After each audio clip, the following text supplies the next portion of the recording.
नमस्कार. श्री स्वामिनी साडीमध्ये पुन्हा आपलं एकदा हार्दिक स्वागत आहे. आज मी आपणास दाखवतो आहे नवरात्रीसाठी स्पेशल साड्या आल्या आहेत आपल्याकडे. तक्षशिला पैठणी आणि मोठी बॉर्डर पण सुंदर आहे आणि बुट्टे पण आहेत. स्पेशल लाडक्या बहिणींसाठी लाडकी साडी आहे. सुंदर कपडा, सॉफ्ट कपडा आणि कलर पण छान छान आहे. हे बघा,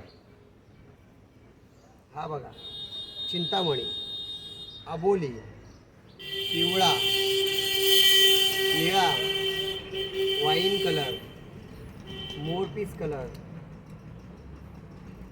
फिरता कलर आणि हा पोपटी कलर. सुंदर साड्या आहेत. लाडकी बहिणींचं लाडकं साडी सेंटर श्री स्वामिनी साडी, जुनी डोंबिवली वेस्ट.